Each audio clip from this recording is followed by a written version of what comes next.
fuerza, el guerrero del momento. Esa es su esencia. Gacho en la lucha, jamás perder el aliento.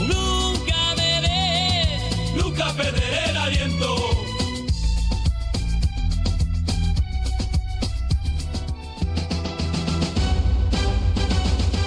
Gacho con fuerza, el guerrero del momento. Esa es su esencia.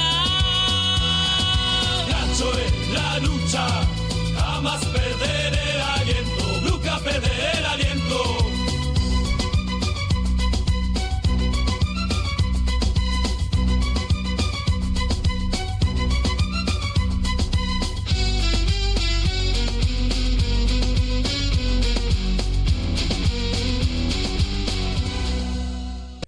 ¡Hey! Una vez más, aquí en Gacho Jiu-Jitsu Ancestral, tenemos un gran invitado, al señor abogado José de la Gasca. Hermano querido, un placer tenerte aquí. Gacho, qué gusto. ¿Cómo estás? ¿Todo bien? Bastante bien, bastante bien. Contento de estar en esta invitación, agradecido. La verdad es que siempre reencontrarme con hermanos practicantes del deporte en cualquiera de las disciplinas en las que yo he estado involucrado y sobre todo en el Jiu-Jitsu es grato y sobre todo con alguien que tiene la experiencia, el linaje, ya digámoslo así, y sobre todo ha vivido de esto y entiende. Muchas gracias por estar aquí. Tienes un espacio aquí, cualquier momento que quieras informarnos algo o una entrevista de cualquier cosa, aquí estamos para ti. Encantado. Más que todo, Di-Blue y Radio Caravana estamos al servicio de la comunidad. Escuché que tú dijiste que aparte de Jiu-Jitsu has hecho otros deportes. ¿Qué otros deportes has practicado o practicas? La lista es larga. Mi madre y mi padre siempre me molesta que yo soy 1000 deportes. Bueno, yo empecé en el béisbol, esa ha sido mi cuna. Eso es algo que lo heredé, que ha sido un gusto compartido con mi padre, una afición de mi padre que ha sido deportista, gloria del deporte nacional, campeón sudamericano, dirigente deportivo, presidente de la Federación Ecuatoriana de Béisbol. Creo que en algún punto coincidió con tu papá también Sí, en la sí, dirigencia sí, deportiva y algunos otros. Competí, viajé, fui seleccionado ecuatoriano. Todo esto en la época juvenil. Después llegué al Yeyo Uraga. Tuve poco tiempo ahí porque en cambio acá creo que siempre ha pasado esto de que lejos de ser la universidad la que catapulte el deporte nacional como el fútbol, el béisbol, el básquet, otras disciplinas por fuera del fútbol, digamos, porque eso es creo yo que es uno de los grandes problemas del deporte nacional, que básicamente el interés que consiste el fútbol lo dispersa todo lo demás, en interés, en recursos, tú sabes, en cooperación. Y me dediqué de lleno a mis estudios cuando yo tuve el sueño, lo debo decir, yo tuve el sueño de llegar a ser profesional en el béisbol. Creo que tenía las condiciones y creo sinceramente que si me hubiera dedicado, podía haber cumplido ese sueño. Me lesioné, me corté un dedo, me tuvieron que operar, reconstruir un tendón, la cápsula sinovial, justo cuando estaba en el momento. Y quizás Dios sabe cómo hace las cosas. ¿Cuántos años tenías Yo ahí? tenía 17 años. Yo estaba en un prospecto, justo habían venido aquí. ¿En qué colegio estabas? En el Jefferson. Yo estaba en el Jefferson y estaba aquí, me acuerdo que estaba entrenando en la preselección para los Juegos de Odesur, cuando en ese entonces Ecuador participaba. Yo era pitcher, ya me había decantado solo por ser pitcher, había subido al Yeyo Uraga, jugué pues aquí estaba Diego Arcos hacia un lado, lo saludé, jugaba con él, con Diego Arcos, con el Chavo Navarro, otro miembro de la casa, y así tantos otros personajes que la vida te va dejando, ¿no? De compañeros que estuvieron, yo era menor que ellos, que todos ellos, yo era como que el recién llegado, era el rookie, y llegué con muchas ganas, creo yo, con mucho potencial. Me fueron a ver, me llevaron, me acuerdo de Miranda, Jorgito Miranda me llevó en su momento a Fati, primero a Chavos, después estuve en Fati, en algunos equipos allá en el béisbol. Y fue interesante porque yo dejé de hacer mi último año colegial o junior, digámoslo así, en Miraflores, en la Liga Miraflores, cuando jugaba en Cardenales, con algunos otros amigos, Pucci McCleave, Carlos Repeto, algunos otros peloteros de antaño, de cuna. Y dejé mi último año de la liga, de la categoría juvenil, estaba bastante bien ahí destacando. Di el paso para saltar al Yeyo Uraga y empecé muy bien. Ahí me tocaba enfrentarme a titanes, como yo lo veía. Imagínate, yo tenía 17 años, recién cumplidos casi, y me enfrentaba contra Ernesto Álvarez, contra gente que ya tenía una experiencia en el deporte, que además tenían 25 años, 30 años. En ese momento la diferencia de edad se siente, físicamente se siente, Pero ahí debuté y ahí fue, y esa fue, digamos, el momento en el que yo sentía que estaba descubriendo el potencial, llegando, por decirlo así, al peak, si se quiere, del desarrollo. Me pasa lo del dedo, eso hace que me decante ya por otro lado y finalmente me dediqué por el camino de la carrera a estudiar Derecho y demás. ¿Y por qué derechos?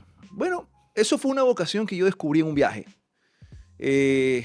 Tú sabes Porque que eres cuando uno... deportista nato, Por supuesto. linaje de padres deportistas, entonces Sí, no es que te pero sabes que yo... dijeron tienes que ser abogado. En mi casa hubo las dos cosas. En mi casa hubo letras, cultura y deporte. Mi madre toca el piano, música, o sea, y doctora en filosofía y ciencias de la educación. Mi padre clarinetista, concertista, deportista, como dije. Así que tuve las dos cosas. Yo creo que tuve mucha afición por el béisbol. Eso hizo que yo me dedicara mucho al béisbol y que yo soy muy torpe para jugar fútbol, lo reconozco. Y cuando estaba yo en unas vacaciones me fui de viaje a Canadá. Cuando tú vas a otras culturas y permaneces en otras culturas te das cuenta de algo que probablemente uno no percibía aquí. Hoy creo que es diferente, pero en ese momento yo no lo percibía. Y era que había un orden. Que la gente, por ejemplo, se ponía el cinturón de seguridad al manejar, cosa que aquí no pasaba. Respetaba las señales de tránsito sin que hubiera un policía o alguien a un lado. No había esto de que a las 12 de la noche el semáforo es solo un pare, no, nada de estas cosas. Y empecé a entender esta ciudadanía organizada. Me acuerdo que me vi una película, The Rainmaker, con Matt Damon, y eso, en el momento en que pasó, hizo que yo de algún modo me encontrara estas ganas de ver. Un día caminando allá en Nueva York, en Toronto, me metí de curioso, intenté meterme a una corte y vi lo que significaba estar en una corte, la sobriedad, todo esto. Cosas que no había vivido acá, a pesar de que mi abuelo era abogado, doctor en jurisprudencia y demás, pero ahí hizo que yo regrese convencido de que quería estudiar Derecho. Y eso hizo un poco que me alejara del deporte, cosa, digamos, en el sentido de la vocación, de dar un paso hacia escoger la profesionalización del deporte. Hoy creo que si un hijo mío me dijera, me quiero ser deportista, y yo lo viera así, yo diría, vamos con todo, que es más o menos lo que a ti te ha tocado, lo que tú has visto con Roberto, con Matías, con tus hijos, que estás metido en el deporte de lleno, Sí, sí. que has hecho del deporte tu modus vivendi, de algún modo como tú llevas el pan a la mesa. Entonces, es interesante, pero en el camino, hoy últimamente estoy bastante metido en el tiro práctico. Ah, qué No bueno. sé si por la edad. De ahí, pues he estado en el paddleboarding, he estado metido en Entonces, tú alguna... tuviste ¿cuándo fue el torneo que hice el doctor Gilbert en Playa Rosada? ¿No fuiste? Estuve, por supuesto, he ido a dos allá. Ahí vivo yo. Por supuesto, estuve ahí. 2 veces he ido allá a ese polígono. Muy bonito el lugar, Cuando vayas, espectacular. avísame. Yo no pude estar porque estuve Estaba en dos. Estaba en estuve dos. estuve Sí. en Tena yo. Y no, por eso no Ok, fui. ok. Si no te vi, a tu papi lo vi en el primero. Esto fue ya Claro. algunos meses atrás. ¿Y te gusta? Me encanta. Me encanta. Repartir bala. Avisa cuando me quieras encanta. para ir a Y a creo que disparar ahí. lo hago bastante bien. Pero de ahí he practicado otras cosas, siempre entusiasta. He hecho el paddleboarding, como te he dicho, el surf, jiu-jitsu. A ver, y ahorita que ese es jiu-jitsu, ¿quién te llevó? Tienes 17 años, te pasa lo del dedo, ya estás en Toronto, ya empezaste a estudiar, te dijiste, ¿sabes qué? Voy a ser abogado. Ajá. ¿Y a los cuántos años empezaste a entrenar? ¿Cuándo fue el primer día que fuiste a Voy a entrenar? eso. ¿Quién te llevó y quién te metió la Te voy a semilla? contar, yo siempre tuve el bichito de la lucha. Ya, Me de encantaba de la lucha. No de la pelea de los quiños. Sí, me di muchas veces en pelear. la Claro, porque época en del el colegio. deporte y en el béisbol Te también. toca, Claro, te toca. Siempre hay un malcriado y siempre hay que hacerse respetar y siempre pasan cosas. Sí, sí. Yo sí me crié, y esto probablemente no lo saben mucho mis papás, pero mi papá creo que sí repartí puñete en el béisbol, en la calle, en el barrio, en el colegio, donde había que darse, había que darse. Y a mí me gustaba la lucha. Y esto yo creo que viene porque mi abuelo, Edmundo López Domínguez, él era de algún modo muy conectado con la lucha grecorromana, etc. Al punto que mis tíos también en algún punto tuvieron competencias internacionales de lucha grecorromana, Ah, wrestling bacán. y todo eso. Mi abuelo, tenía estos gimnasios y siempre vinculado con la halterofilia, la lucha, la organización de eventos de esta naturaleza. Entonces, por ahí, pero yo no sabía que había esto. Si yo hubiera tenido a lo mejor la disciplina marcial, el judo o cosas así cerca, a lo mejor hubiera estado más tentado a irme por ahí, pero como te dije, como estaba con el béisbol de por medio, yo practicaba béisbol todos los días, competía todos los días. Yo empecé béisbol muy temprano a mi edad. Entonces era como que algo que excluía a todo lo demás. Pero me metí en el jiu-jitsu y esto gracias a mi gran amigo, entrañable amigo Juan Miguel Iturralde, que fue mi compañero de universidad. Él y Estefano Danielo, me acuerdo que estaban en el Videocán con Roberto Vitar, el Cifú Roberto Vitar, allá por el año 99. Y desde entonces yo fui, me acuerdo que conversamos con Juan Miguel, él ya tenía un cinturón avanzado en Videocán, un cinturón azul. Todavía no entrabas a esto, todavía no entrabas a la película del Videocán, tú entraste un poco después. Y ahí estaba también gente como el Pollo Chiluisa, por ejemplo, Juan Claro, Pablo claro. García, te Exacto. acordarás. Algunos nombres notables que han creado la estela de lo que es el Jiu-Jitsu hoy en día. Sí, Y yo me metí, yo entré en el 2000. ya, yo entré antes, yo entré en el 99, llegué hasta mi cinturón amarillo, súper embalado. Ahí cuando el Videocán quedaba en Urdesa, pues, Claro, ¿te en el acuerdas? tercer piso. En el que era tercer un piso. horno. Ahí era un horno, ahí nos fajamos todos, ahí todos aprendimos el Paiho Kundo, el saludo, todas las cosas de defensa personal que sirven como fundamentos y creo yo que nunca hay que dejar de lado eso. El respeto, la disciplina que importaba ser un alumno de Videocán, de estar detrás de la figura de Roberto Vitar, que yo creo que ha sido un pilar, un baluarte en todo esto. Y luego pues ya me dediqué más a la universidad. Años después me vuelvo a reencontrar con Juan Miguel Iturralde y me acuerdo que me entró otra vez el A bichito. ver, en el 99, ¿qué tenías? 20, En 99 tenía 20 años. Ya. Empiezo, Y te llego hasta quedaste 2 cinturón años. amarillo de Videocán. No, cinturón amarillo 5 meses Ya. o algo así. Cinturón amarillo de Videocán. Acuérdate que te ponía primera rayita, Sí, segunda sí. rayita. Termino eso ahí, me retiro. Vuelvo como a los 4 o 5 años. 25. Ya años. estaba graduado de abogado. Y regreso, voy a Videocán de nuevo. Empecé con hartas ganas. Ahí me topé con gente como, por ejemplo, Fabel Abramovic, con Alberto Mármol de esa gallada. Y me acuerdo que empecé a volver a luchar, a sentir la destreza. Vino una vez Holker Gracie en ese momento y el Sifu. Yo estaba cinturón amarillo, todavía no estaba en la clase de avanzados, porque acuérdate que ahí tenías que pasar a cinturón verde para estar en el grupo de avanzados. Yo estaba cinturón amarillo, que era el anterior al verde. Y me acuerdo que el Sifu, que me veía que estaba en el nivel, me pone en el grupo y me acuerdo que en ese momento Holker Gracie me da el cinturón azul de Jiu-Jitsu. Entonces ya, pues yo estaba ahí ya con un cinturón azul de Jiu-Jitsu. En eso me vuelvo a topar con Juan Miguel Iturralde en la calle, en la profesión. Nos topamos, conversamos y me dice, ¿sabes qué? Vente para luchar. Nosotros estamos haciendo solo Jiu-Jitsu. Estamos con Freddy Sucata. Yo no sabía quién era Freddy Sucata. Y me fui a entrenar una vez con él. Y me acuerdo que fue tanta la diferencia, fue arrolladora la Pero tú diferencia del fuiste nivel. a dónde en Freddy, Fue- cuando estábamos con Rosero. Sí, señor, cuando Ahí. estaba ahí en la Kennedy. Claro. Y me Ahí nos acuerdo que cambiamos toditos, me pues. puso a luchar Juan Miguel, me puso a luchar con Leonardo. Que yo sí sabía de Leonardo, que Leonardo había empezado cuando yo ya estaba, un poco después de que yo salí, justo cuando tú entras, más o menos por ahí. Leonardo, que era destacadísimo, Leonardo Iturralde, que era destacadísimo y era un alumno sumamente meticuloso, digamos. Pasaba metido en Videocán. Pasado, metido en un ratón del Videocán. De ahí su nivel de compromiso con el deporte y lo que ha logrado. Y me acuerdo que me lleva a luchar con Leonardo, que era cinturón azul, Juan Miguel era cinturón azul y yo era cinturón azul. A mí me habían dado el cinturón azul. Cuando voy y lucho con Leonardo, me aplastó, gacho, me aplastó. O sea, fue demoledor la diferencia del nivel técnico que tenía. Físicamente estábamos relativamente parejos, pero técnicamente él estaba mucho más avanzado, mucho más pulido que yo.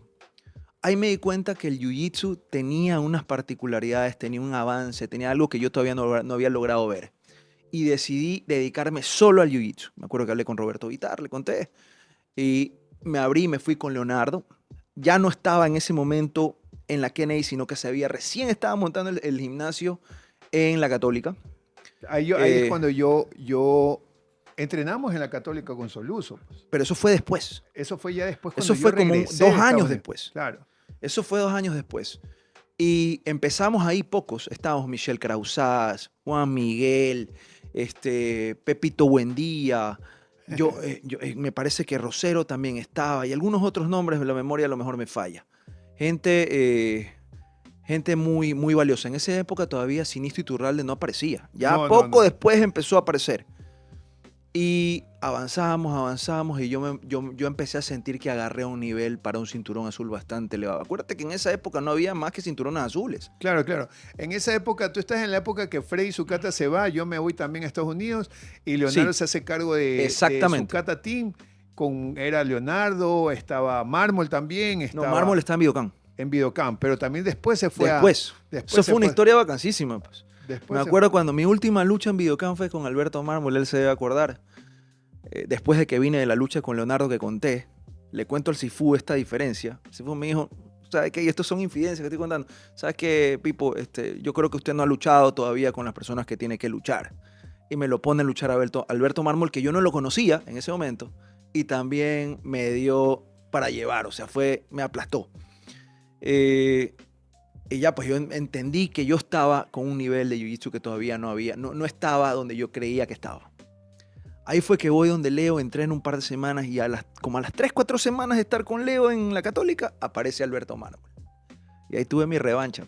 Y tremendo triángulo que le metí. O sea, esas cosas son las que te da el jiu-jitsu y las que te deja. Que aquí siempre va a haber una próxima vez. Siempre Claro, te da un revancha rematch, el jiu-jitsu. un Exacto. rematch, Siempre sí. hay un rematch. Y tantas otras cosas que te deja el jiu-jitsu, pero sobre todo las anécdotas, la enseñanza, el espíritu, la buena vibra. O sea, yo tengo tanto que agradecerle al deporte en general, de retribuirle al deporte en general, y me conoces que pienso así, predico eso y actúo así. Y al jiu-jitsu en particular también. Ahora que estamos yéndonos atrás, ¿no? Y me hace Eso es la recordar prehistoria del también, jiu-jitsu aquí. Pues. sí, recordar todo lo que hemos vivido. ¿Cómo ves ahora el jiu-jitsu actualmente de Ecuador? ¿Cómo de lo que éramos, ¿no? Que eran 2 academias, Videocam, Sukati, no había más. Ahora son como 100 academias. A ver, éramos 2 academias, si no son 3 o menos. Me acuerdo que en ese momento Juan Pablo García puso Gracie Ibarra, Leonardo que tenía Sukata, el Sifu Vitar que tenía Videocam, por ahí estaba Sima en el sur, ¿te acuerdas? Ajá. Simón Rambay, pero ellos no estaban en un nivel de competencia. Se armó la primera competencia que hizo aquí Juan Pablo García, una fue en competencia de el- submission, que fue en que el fue- círculo militar. No sé Claro, si te porque acuerdas. yo me rompí la pierna y yo Ya. llegué a la final y no pude pelear la final. Pues. Yo no creo que tú estuviste en esa en la primerísima. Eso fue una cosa que empezó a las 7 de la mañana y terminó a las 8 de la noche, porque solamente había un tatami para que compitan Que era en el todas las auditorio, ligas. como En el auditorio, Ahí en el estuve, auditorio. pues sí, estaban regalando un ticket a Brasil. Es pagado posible. Pagado el torneo. Y yo pierdo con el que le dicen el hawaiano. Tú sí, Yo pues, no peleo el con el hawaiano, hawaiano. por Yo no supuesto. peleo con el hawaiano, sino que yo peleo Él con también entró con nosotros en la Católica. otro chico que también está en Augusto Videocam, Plaza se llama. Saavedra creo. Saavedra, sí. Saavedra. Claro. Y estábamos los dos en Ese es Videocam. Yo Videocam. todavía está en Videocam. Yo me acuerdo de ese. Ahí a mí me gana en la competencia Mármol, Alberto Mármol, y yo le termino ganando en la categoría que se suponía que me le iba a llevar. Por una queda, por una botada, me gana con 2 puntos Alberto. Me quedo eliminado de la categoría, voy a la final y me toca con Kando. ¿Tú te acuerdas de Kando? Era un Sí, judoka sí. gigante. Sí. Con ese pana me acuerdo que me toca y nunca me voy a olvidar. Estaba ahí, ya estaba en la semifinal con él. Y me acuerdo que en esa época lo único que teníamos, aparte de lo que nos enseñábamos aquí, buscábamos ver cómo aprendíamos entre nosotros, y Leonardo se iba a instalar un meja donde Freddy Sukata en Argentina, y así buscábamos el conocimiento. Empieza a ver el éxito, el auge de YouTube, y empezamos a ver nombres como Marcelo García, Tereré, cosas así. Y me acuerdo que Marcelo García tenía su icónico arm drag, ¿verdad? Este agarre que yo juraba que él se lo había inventado, que no es que se lo había inventado, sino que lo populariza y lo hace exitoso. Y me acuerdo que le pegó un arm drag a este gigante judoka. Yo había llamado a la guardia y gano esa lucha y cerramos en las finales con Leonardo, Michel Crozaz y creo que era Sato. Y nos llevamos esa copa en el absoluto de ese primer campeonato que hubo. Después hubo otros, pero así fue como se fue dando el ámbito competitivo. ¿Por qué te digo esto? Porque en esa época lo máximo que teníamos en cinturones eran cinturones azules. Los primeros que fueron subiendo, Fue vital. Roberto Vitar, obviamente, el doctor, se me fue el nombre en este momento. Que habla mucho de nutrición. Sí. Se me fue el nombre en este momento. Y después ya, pero ellos eran un poco mayor, pero digamos Ahí de estaba ya Leonardo y Juan Miguel. Leonardo, todavía no. Leonardo, Juan Pablo y el Pollo. Y el pollo. Leonardo, cinturón violeta de Freddy Sukata. el Pollo Chiluisa, Carlos Chiluisa, cinturón violeta de Freddy Sucata, y Juan Pablo García, que creo que había sido de Alex Ferreira, que le había dado Sí, sí, sí. la violeta. Fue el problema Grandes que luchas. tuvieron Ahí cuando- viene después, eso viene después. Y me acuerdo que avanzamos, yo ya tenía como un año de cinturón azul, y me acuerdo que viene Freddy Sucata acá, lo trajimos, y estábamos en los entrenamientos, y se había armado una competencia que se llamó el Sucata Classic. Sí, sí, sí, ¿Ya? sí, sí, sí. Te estoy hablando Yo en no el vi año... aquí, yo no vi Te aquí estoy ya. hablando año 2004. Sí, sí, sí, ya, 2004, 2005 máximo. 2005. Yo regresé el Y 2008. vamos a ese Sucata Classic. Claro, pues tú estabas en Estados Unidos. Sí, sí, sí. Me acuerdo yo de ti en la última vez que te vi, debe haber sido por ahí, quizás después, en el concierto de Soda Stereo. Ahí al final Acuérdate del que concierto. Era el concierto y yo había traído a Damian Maya, con Soluso lo habíamos traído y era el seminario al siguiente día de Damian Maya. Y yo, Claro yo que el sí. seminario no creo que voy a Damian ir. Maya, otro de nuestros ídolos en esa época. Pero bueno, vamos al Sucata Classic y me acuerdo que Freddy Sucata, el mestre, me dice, Boga, si tú ganas este campeonato, va a venir un cinturón violeta y va a entrar en tu categoría, va a ser el único. Si tú ganas este campeonato, te doy el cinturón violeta. Y me acuerdo que en primera ronda me toca con Fabio Abramovic, que se había cortado el pelo feísimo, se había rapado la cabeza, hay una foto de eso. Tenía unos pelos ahí medio raros, medio estrambóticos. Vamos, primer minuto le meto una palanca de brazo. La segunda lucha me toca con este cinturón violeta. ¿Quién era? No me acuerdo el nombre. Pero era aquí. Era un peruano. Ya. Era un peruano que había traído Alex Ferreira. Y era un tipo fortísimo, pues, era un cangrejo. Y me acuerdo que me toca luchar y yo ya tenía la lucha encima, etc. Le logro hacer una raspada con la rodilla, una media guardia, hice una raspada desde media guardia. Y aseguro la victoria. Me intentó meter una estrangulación, una guillotina, no salió, o sea, recuperó, gané esa lucha. Y me toca la final con Alberto Mármol de nuevo, que ya éramos como... Ya eran team. pues ya éramos, siempre estábamos chocando en algún punto, él un nivel altísimo y estaba yo. Y en esa final se la gano. Y en ese momento, en medio de todo el coliseo, en medio de toda la gente gritando, Freddy Sucata me puso el cinturón Bacán, violeta. bacán. Entonces, de hecho, eso es para los libros. Yo tuve que luchar en ese momento, saco el cinturón violeta y a la siguiente lucha, Juan Miguel Iturralde le gana a Marcelo Kukovic, queda campeón de su categoría y también le dan el cinturón violeta. Entonces, de ahí salimos con el cinturón violeta, Juan Miguel y yo, que nos sumamos a los cinturones violetas de Freddy en ese momento y de los pocos que habían hasta en ese momento. Sí.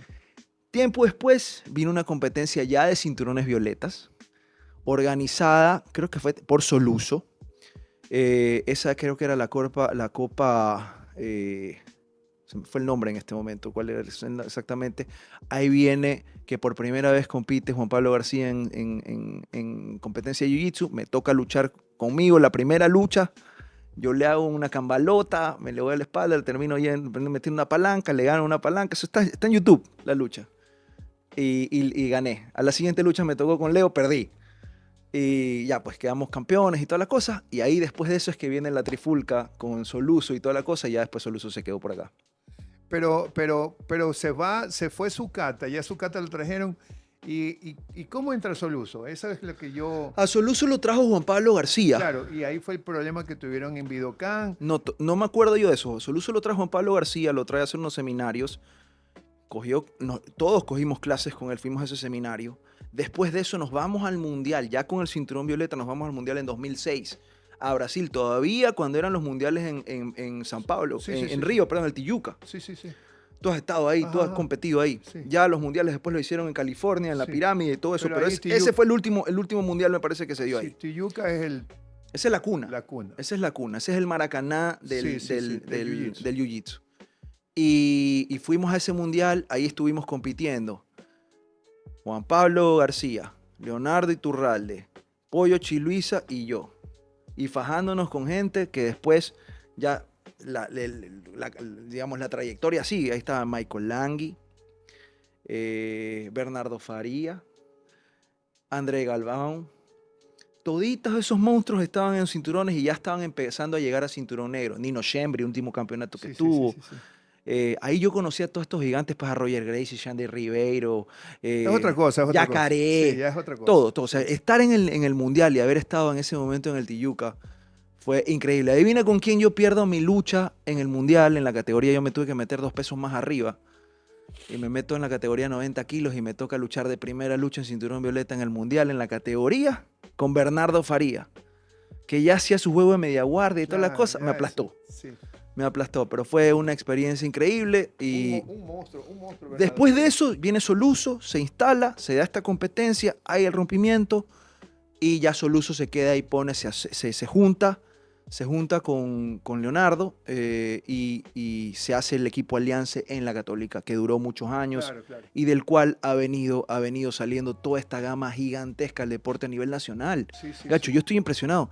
Yo veo, porque siempre estoy en contacto con la comunidad y todo, y veo la cantidad de nombres nuevos desde cinturones azules. Ya desde los juveniles empiezan a hacer todos unas maquinitas y verdaderamente me impresionan. Creo que ya no hay espacio, Gacho, ya no hay espacio para que tú agarres el deporte, vamos a decir así, de viejo, de 20 años, y de algún modo intentes llegar a la élite mundial empezando tan tarde. Hoy en día todos los que están en la élite mundial vienen siendo campeones de que eran cinturones coloridas, desde niños. Caso de Roberto, caso de los Rotuolo, caso de todo, de Mica Galbao, todos estos de aquí. Todos vienen desde chiquititos y ya no veo forma. Es más, creo que ya hasta complementan su formación de jiu-jitsu con wrestling, con judo, empiezan ya con el tema del MMA y todas estas cosas. Así que el deporte se ha universalizado en general, al punto que ya las competencias ADCC y todos los circuitos, las ligas, lo que me contaba fuera de micrófono, pero también dentro del Ecuador ya son por cientos los cinturones negros. ¿Cuántos cinturones negros No hay? hay idea, pero Habrán 300 cinturones negros. Sí, yo creo que Si no son más. Entre los hijos y abuelos de Soluso, los hijos y abuelos de Juan Miguel, los hijos y abuelos de cada uno. Claro. Me refiero por haber recibido el cinturón negro. Son muchos. Muchos. ¿Tú qué grado tienes? Yo cuarto dan. Imagínate. Y lo otro que te iba a decir, sí, a los televidentes ya no necesitan viajar mucho para poder estar en un buen torneo. Ya hay torneos grandes aquí. El ADCC, se viene este año, estaban planeando traer Pablo Vázquez, un saludo le mando a Pablo, el dueño de Depredador, está trayendo el IBJJF.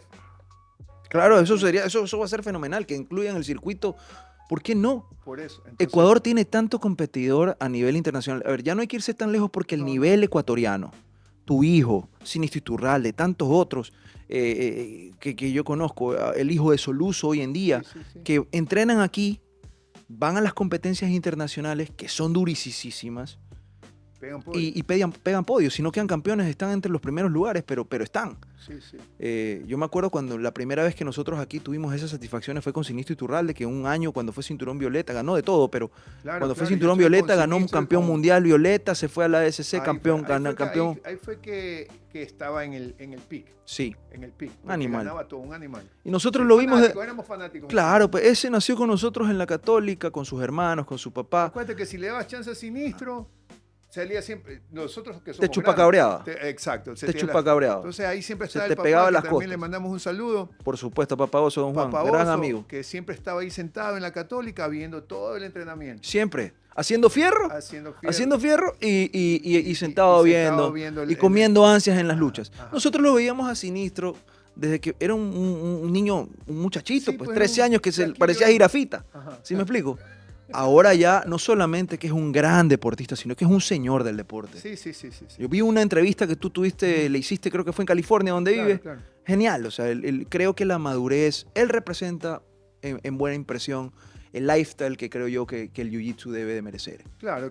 Es un lifestyle de tener tu academia, de poder competir, de poder surfear, porque el jiu-jitsu está muy conectado con el surf. Tú también me dijiste que surfeabas. Sí, he tenido mi época. La verdad es que ese es el deporte que más me ha costado.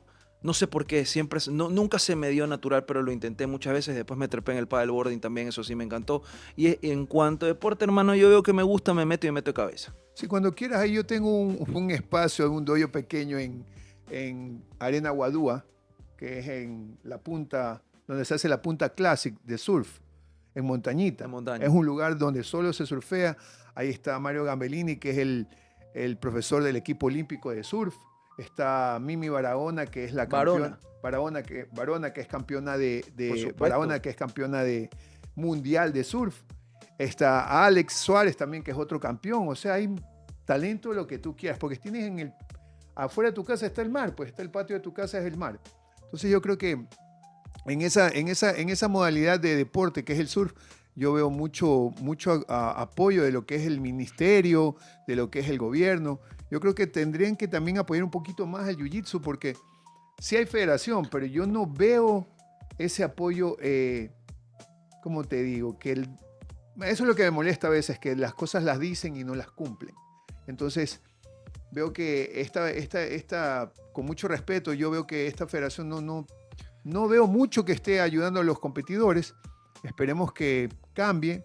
Sé que están empezando, que no es fácil, pero No, no es tienen fácil. que meterse un poquito más de lleno. No es fácil y en te los lo digo porque yo he competidores. estado ahí. Claro, claro. Yo estuve ahí cuando fundamos la federación con Quintana y algunos otros. Ahí tratamos de estar, digamos, algunas personas representativas de gimnasios y otro que hemos estado. Yo estuve como, no me acuerdo, era procurador de alguna especie de asesor jurídico, tuve un cargo ahí. Y estaba Roberto Vitar, gente comprometida con el deporte. Sí.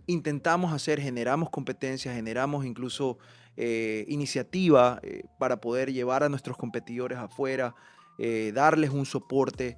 Luego, no sé, ya se diluyó, etcétera. Siempre pasa por el tema económico. No sé quiénes están ahora al frente de la federación, no sé qué trabajo Bueno, hacen. ahorita está de Sé que no es presidente. fácil. Sí, yo sé que no es fácil, pero ahorita ya tienen el apoyo y deberían estar también. Debería ser más democrático, no a dedo. O sea, el presidente es Ernesto Ibarra, el vicepresidente Cristian Ledwon, el tesorero Esteban Meira, y no sé quién más esté por ahí. Pero los tres trabajan juntos, los tres son de la misma academia, los tres son esto. Entonces no hay mucha democracia ahí, me explico, están yéndose por un lado. Pero aparte de eso no me importa lo que sea la amistad y todo, deberían meterse más de lleno a los competidores que están compitiendo, ganando y saliendo a representar al país, apoyándolos con auspicios, que el viceministro de gobierno lo dijo, Ibáñez, Roberto Ibáñez. Un saludo a Roberto, que creo que que es donde está, hace lo más que puede, es una posición complicada, pero creo que es un tipo comprometido no solo con el jiu-jitsu, con el deporte en general. Sí, yo creo que las personas que venimos de un linaje de padres de campeones como tu papá, como mi papá, como el papá de él, creo que llevamos esa bandera de poder ayudar a los demás en el deporte, ¿no?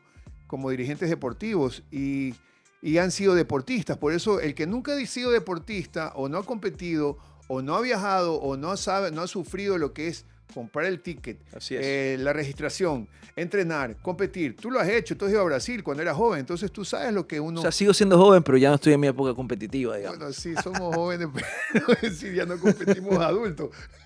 Ya somos máster. Ya somos máster. Sí, pero a eso es lo que voy yo con mucho cariño que le tengo a todos, pero sí deberían hacer un lugar, un espacio donde puedan ir los atletas cualquiera a entrenar por la federación, tener un profesor y ese profesor ir sacando a las semillas para poder cultivar y después tener los frutos de ganar podium, de estar en Estados Unidos, en donde sea.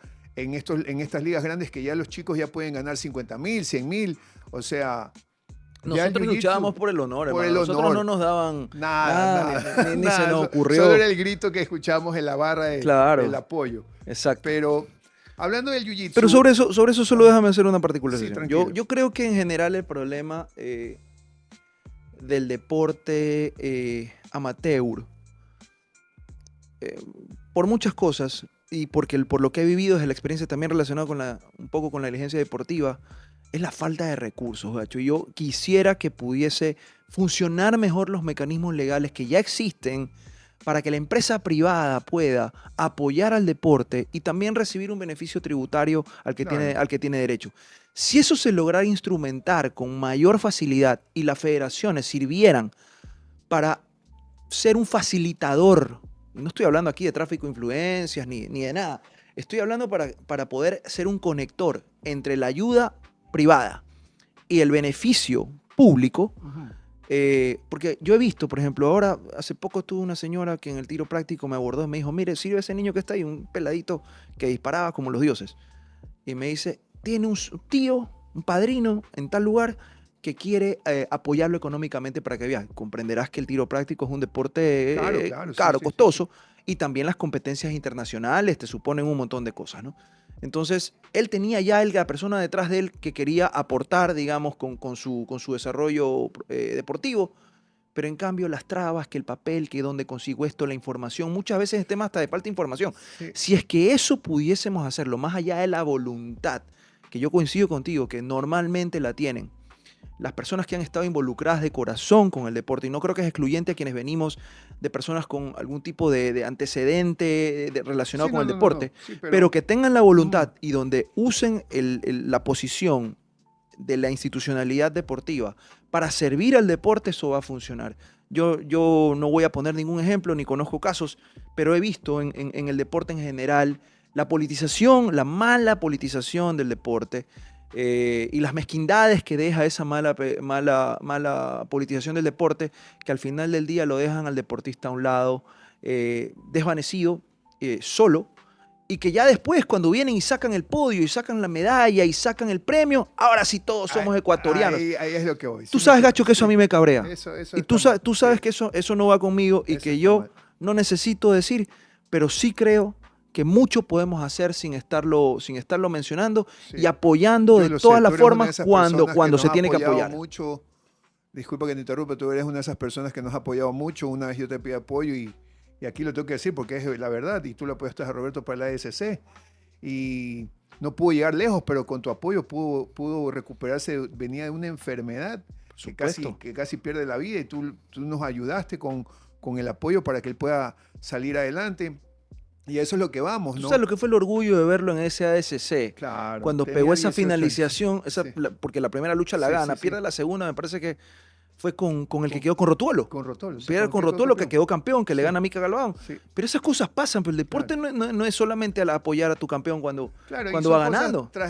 que tú lo sabes, ¿no? Él venía de un herpes del gladiador que se Exacto. le estaba comiendo la piel, había perdido 30 libras, era como un virus que tenía que no podía salir. No solo eso, sino que en la manera de ver la vida, y esto hay que respetarlo, en la idiosincrasia de Roberto, que lo conversé, él tenía su forma muy particular de saber cómo abordaba su tratamiento médico.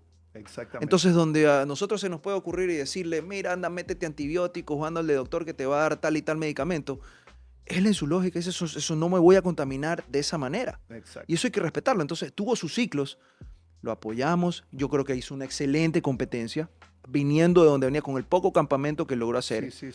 Pero Roberto para mí es de los más grandes, el más grande expositor del deporte ecuatoriano hoy Muchas en día. gracias. Hablando ya del jiu-jitsu, ¿pasador o guardero? Guardero. Guardero, ¿qué guardia te gusta? Yo como buen videocanero de entrada y digamos fiel a mis raíces Videocanero, buena. a mis raíces greisísticas, empecé con una buena guardia cerrada. Siempre. Después pasé a una media guardia y después empecé con las guardias abiertas y todas esas cosas, esas malacrianzas de la arriba, de reverse de la arriba y todas esas Sí. cosas. Ya hoy día no las entiendo, ya hasta los nombres se me olvidan. Yo creo que lo clásico siempre funciona. Siempre. A mí, por ejemplo, me llama la atención la efectividad de la lucha. Porque hay muchos luchadores que son de fantasía, Sí, que sí, son muy sí, bonitos de ver. Y verlos bonitos en la academia, porque a veces en el Sí. torneo Sí. Se quedan. Pero eso ya es un tema de competencia, Sí. mentalidad de competencia. Pero en la efectividad del deporte, yo no le resto nunca mérito a dos tipos que a mí me llaman la atención lo efectivos que son. Roger Gracie y Kron Gracie. Entonces tú, de la vieja guardia, tú lo pones a Roger Gracie y a Kron Gracie, han influenciado en tu jiu-jitsu. Ciertamente. No. Ahí, por ejemplo, ahí tienes a Marcelo ¿A García. quién más? A ver, de la vieja guardia. De la vieja guardia, Marcelo García, Leo Vieira, Roger Gracie, Yacaré también, Roleta. Mira que me estoy yendo más atrás. Nino Shembri, Margarida. Margarida era un Algunas monstruo. cosas hasta de mentalidad, ¿no? De salpimienta de la lucha. Sí, sí, sí, me sí, encanta ver. Siempre he regresado a ver ese video que es antiguo, que se ve hasta borroso de la calidad de la filmación. Creo que fue allá por el año 98 que salen en el Tiyuca. Tereré con Fabricio Verdún. Sí, Y está todo el estadio hay torciendo. mucho de Tereré, hay mucho. Ya, y tú lo ves que Tereré está como ansioso, que sale, que se mueve. Esas cosas, esa parte muy bonita. De ahí yo te digo, Cobriña, de los nuevos, Cobriña me ha parecido que también tiene cosas, pero Ya, y de la nueva generación, por ejemplo, los Rotolo, Roberto, Tainan Dalpra. Roberto, Tainan me parece que es también Muy bueno. también gigante. Te soy malo con los nombres en este momento. Me gustaba mucho a mí, en paz descanse, este brasileño que le dispararon. Leandro Lo. Leandro Lo. Para Leandro mí un ese era, monstruo. para mí ese era, Un monstruo. ese era. Keenan Cornelius, por ejemplo, por ponerte Yo no era muy fan de las cosas que hacían los hermanos Millao, porque no las podía hacer, porque no iban con mi fisonomía. Eso es lo que la gente quiere ser, eres un tipo de 200, 400, 200, 350 libras y quieres andar haciendo berimbolos, un poquito extraño. Sí, sí, sí. Creo que hay que entenderlo, pero es la evolución del juego. A mí me costó eso de entender la evolución del juego, y eso lo fui abriendo y descubriendo bastante ya cuando regresé, porque yo me retiré de Cinturón Violeta casi 10 años, Gacho, y volví en el año 2014 de Cinturón Violeta casi a empezar de cero. Ahí estuve con Soluso y con Juan Miguel, con Leonardo, siempre ¿Quién te puso metido. el cinturón negro? Los tres. Los tres. Soluso, Juan Miguel y Leonardo. Y eso fue en 2017. 2017 En una ceremonia de estas de fin de año, Soluso, yo no estaba preparado para eso, ni siquiera tenía las cosas ahí. Me puse un kimono que tenía, por suerte siempre andaba con un kimono. Y el tema, me cambié, me metí a estas fiestas que hacen de fin de años de ascensos, y Soluso sacó, esto era en la academia de Leo, en la Kennedy, y ahí me pusieron el cinturón negro en 2017. ¿Qué te enseñaba el Jiu-Jitsu que no te enseñaba la universidad? O todos los cargos que tú has tenido. Mira, yo creo que soy un tipo con carácter. Yo creo que difícilmente a mí algo me quita la calma. Ujú. Difícilmente algo me hace perder el control de mis emociones. Creo que eso te lo forja el deporte. Creo que exponerte a las competencias, dominar digamos, esa ansiedad, lo que significa estar ante la presión del tiempo, a la presión del público, a la presión de lo que va a pasar en la lucha, de dominarte, eso te lo da el deporte. Entonces yo, hermano, yo he competido muchas cosas, nacional e internacionalmente, y saber que te vas a enfrentar en una lucha y poder controlar ese nerviosismo y sacar tu mejor jiu-jitsu es algo que se lo agradezco al deporte. Eso, si lo trasladas a cualquier otro espacio o momento, cuando estás frente a una rueda de prensa, cuando estás frente a un momento difícil, tú sabes lo que es manejar las tensiones, solo para que tengas una idea. Las tensiones mundiales. Cuando estuve sentado como embajador, representante del Ecuador ante las Naciones Unidas, cuando el Ecuador estaba con una silla en el Consejo de Seguridad de las Naciones Unidas y me toca presidir en el mes de diciembre del 2023 el Consejo de Seguridad de las Naciones Unidas, cuando se estaba debatiendo quizás uno de los puntos más álgidos a ese entonces del conflicto de Gaza, de Palestina, ¿ya? Del conflicto en Medio Oriente, con todos los demás conflictos, con la guerra en Ucrania, todo lo que estaba pasando, y tener que estar sorteando todas las dificultades, las tensiones entre Rusia, Estados Unidos, China y toda la geopolítica que eso significa. Para eso hay que tener, perdóname la expresión, Gacho, huevos, Sí. pero hay que saber amarrártelos bien y hay que saber tener carácter. Y yo, gracias al pasado deportivo que tengo, a la competencia que vengo teniendo desde chiquito, de Sí, saber sí, lo que es sí. pararme ante un estadio repleto a lanzar una bola como pitcher, o saber lo que es estar ante un estadio repleto que grita en contra o a favor en medio de una lucha, Sí. eso te forja. Sí. Indudable. Tú lo entiendes. Indudable. Sí, y aparte de eso, tú eres una persona como tú dices, con carácter y siempre con la verdad. ¿Qué mensaje le puedes dar tú a los padres de familia, a esos niños que quieren entrar en el jiu-jitsu y que tú ya siendo un deportista desde chiquito, qué les puedes recomendar y qué consejos les das a ellos? Primero que crean en los procesos. Y lo digo desde el corazón porque mi hijo menor, ahora lo tengo retirado al jiu-jitsu contrario a mi voluntad, pero tengo que respetarlo. Porque él se expresa, obviamente, y me va a decir qué quiero o no, pero lo tuve yo practicando jiu-jitsu no menos de 5 años, con Soluso en Puerto Azul. Lo hacía bastante bien y creo que lo ayudó a formar también su carácter. Entonces, me parece que la disciplina deportiva y ya desde un punto de vista físico, las fortalezas, la destreza, la coordinación que da el deporte, el hecho de poder seguir una disciplina, el hecho de tener un sacrificio, porque quien se pone un kimono, por el hecho de ponérselo, calzarte un kimono, meterte a luchar, entregar en ese momento tu concentración, tu esfuerzo con otro que lo respetas, que te respeta en una práctica, de hermandad, en una práctica. El jiu-jitsu significa respeto para mí. Sí, sí, sí. Para sí. mí el que sabe jiu-jitsu no es el matón de la esquina que está diciendo, No. ah, ven que te pego, no. No. El que sabe jiu-jitsu y el que entrena jiu-jitsu se controla. Y creo que en esa práctica se aprende mucho, se gana mucho. Muchas de las personas que yo más quiero a mi lado, que con las que tengo confianza en los lazos de amistad, nacen del deporte, nacen del jiu-jitsu, compañeros de tatame, gente con la que después de luchar, ganes o pierdas, te vas, sales, te tomas una cerveza o compartes un momento. Eso para mí es sano. Sí, Y, sí. eso yo creo que se tiene que ver bien visto. Ahora te voy a decir una cosa que creo que hay que decirle, ya que quizás es un tema álgido. Pero hay que entender que el deporte aleja a la juventud de los vicios. Sí. Y particularmente del vicio de la droga. Sí, a mí en ese tema, a mí me salvó la vida porque, como tú sabes, yo tuve problemas de drogas también, hay que aceptarlo, ¿no? Y el jiu-jitsu fue el camino a donde estoy ahora. Y yo creo que me salvó la vida y todo deporte tiene es bueno para cualquier niño, todo deporte, no solo el jiu-jitsu. Exactamente. Pero yo creo que el jiu-jitsu de todos los deportes es el que me conectó y me llevó a un nivel de conciencia y de espiritualidad también, que es lo que ahora estoy en ese camino espiritual y tratando de poder poner la semillita a los demás. Por eso soy ahora el nómada del jiu-jitsu, ando viajando y dando clases de jiu-jitsu a todas partes del mundo. Entonces yo creo que el jiu-jitsu, como tú dijiste, es un deporte que puede salvar vidas también. Sí, salva vidas.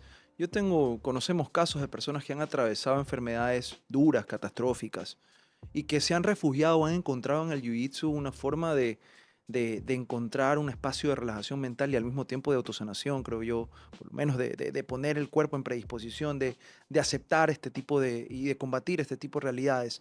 Gente que ha tenido problemas duros, económicos, familiares, que encuentran en el jiu-jitsu un refugio. Sí, sí, sí. Y eso lo digo yo, en la adultez, no digamos ya en los vínculos que genera en un niño, además cómo crea y construye su carácter. O sea, yo lo veo a mi hijo y más allá de su forma de ser, creo que tiene una autoconfianza. Creo que tiene una autoconfianza que yo respeto. Y eso creo que el jiu-jitsu lo ayuda a moldear. Sí, sí. Están escuchando padres de familia y niños, por favor, traten de meter a su hijo en cualquier deporte, pero el jiu-jitsu es un arte marcial que en realidad es un estilo de vida y cambia vidas. José de la Gasca, a ver, si te sacamos el título de abogado, el título de exministro, el título de cinturón negro, ¿cómo tú quisieras ser recordado y por qué? ¿Por cuál cualidad tú quisieras ser recordado? Para mí lo más importante, Gacho, es que tú honres tu cuna. Si yo puedo ser recordado por algo, quisiera ser recordado por ser un señor. Y ser un señor significa para mí honrar tu palabra, significa ser y predicar con el ejemplo, significa tener tus principios y mantener tus principios a pesar de todo. Los principios, el respeto son infranqueables, eso no se negocia. Y yo vivo bajo ese código, creo que hay que vivir bajo códigos. Así que si yo me despojo de todo, porque siempre lo hago, yo soy eso. Yo soy la persona que he logrado construir, reconocerme y tratar de esto que he logrado construir, ponerlo al servicio de. Así como tú cuando te paras a dar una clase, cuando te paras a instruir a personas en el jiu-jitsu y vas transmitiendo un poco de tus conocimientos, que es un acto de generosidad, porque el conocimiento no debe estancarse. Uh-huh. Igual pienso yo que es el servicio. Si tú tienes la capacidad para hacer un bien a una persona, lo haces. Si tienes una capacidad para hacer un bien social, debes hacerlo. Y cuando te ponen al frente con responsabilidades que trascienden el bienestar individual, que se orientan al bien común, estás obligado a hacerlo. Y yo me he sentido así. Entonces, yo me despojo de absolutamente todo. Cuando me meto en algo, me meto de cabeza, me meto con pasión. Y como digo, mis principios siempre serán irrenunciables y eso te orienta. Eso hace que no te pierdas en el camino. ¿Qué es para ti el éxito? Dormir tranquilo.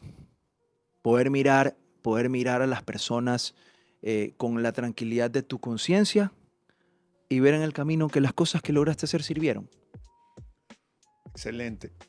Si tuvieras tú una super lucha de lo que sea, ¿con qué canción saldrías? ¿Sabes qué? Me lo Para he terminar pensado. ya la entrevista. No. Porque estoy haciendo un playlist. De todos los entrevistados, voy a hacer un playlist y ahí que nos digan. Sí, es una buena pregunta. ¿Sabes cuál? Tengo un par, pero me gusta mucho una de Jimi Hendrix. No sé si se me va el nombre en este momento, pero es una que es tan, tan, tan, tan, tan, tan, tan, tan, Ah, tan, ya, tan. ya. ¿Sabes Eso cuál es es? increíble, claro. Ya, Eso es se me increíble. fue el nombre ahorita. Ya, me Creo la que se- tienes que- yo tampoco All me Along the acuerdo, pero- Watchtower, creo que se llama. All Ah. Along the Watchtower se llama. Ya. Me la tienes Esa o puede ser también una buena de Guns N' Roses. ¿Cuál? Salir con Welcome to the Jungle puede ser muy bueno. Bueno. Pero todo esto por el hype, ¿no? Ajá. Pero sí, yo creo que eso es un tema de hype. A mí me encantó una vez que salió este man no me acuerdo cómo se llamaba, le decían The Lion, The Heart of the Lion creo que se llamaba, uno que peleó con John Jones. Y el man sale con The Return of the Mac. Pucha, que esa canción es ¿Ya? bacán. Y es una canción ahí medio de pop, medio Sí, medio, pero es bacán. pero el man salió y Ah. todo bien, ¿no? Ya, y esas músicas, no sé, medio estrafalarias y que te pongan un reggaetón para salir. No, Yo no. particularmente No, no Para comparto. lucha no creo. Tampoco vas a poner Julio Jaramillo con todo el respeto que se merece en nuestra música. No creo que va para ese tipo no. de Sí, eventos, ¿no? Sí, no. Yo ¿Y soy qué fan pi- del rock, yo soy qué fan piensas del rock. ¿Qué piensas ahora? Mañana va a haber el viernes va a haber un evento. Creo que escuché algo sobre que va a pelar Colito. Ajá, ¿qué piensas de ese evento? No sé quiénes están detrás de eso. Puede que haya algunos aparecidos que quieren siempre sumarse al cuarto de hora. Me parece que por ahí escuché de nombres que no tienen que ver con las luchas, absolutamente nada que ver. Pero lo que sea deporte, bienvenido. Y si está mi pana el Colo ahí para luchar, ese es un demonio suelto. Sí. Gran amigo, yo lo estimo, lo Demonio quiero suelto. bastante, lo respeto muchísimo como luchador. Creo que es un talento que pudo haber llegado a grandes cosas. Sí. A mí me hubiera encantado ver la lucha de él con Gordon Ryan. Sí, porque es bueno. ¿Ya? es bueno, Y yo creo que le hubiera dado buena lucha. Sí, claro que Buena lucha. Sí. Porque está, es esa fuerza de la naturaleza, creo yo. del Colo. sí. Pero a ver qué va, no sé ni con quién va a luchar, no sé qué es de Vale Todo, ¿qué es? Es de Vale Todo con Canelo. Le mandamos un saludo al Colito. Esperemos que Gran saludo, Colo. pueda quedar bien el jiu-jitsu contigo y que puedas ganar mañana y que le metas una mataleón ahí al Canelo. Yo tengo que apoyar a mi gente que es jiu-jitsera y con el Colito siempre hemos estado bien y es un excelente competidor, un excelente amigo. Súper competidor. Entonces, vamos ahí con el Colito, fuerza. Fuerza, Colo. Gracias, José, Gacho. por estar aquí Un gustazo. conmigo. Y esto ha sido todo por este episodio de hoy. Gracias. ¡Hey! Nunca perder el aliento.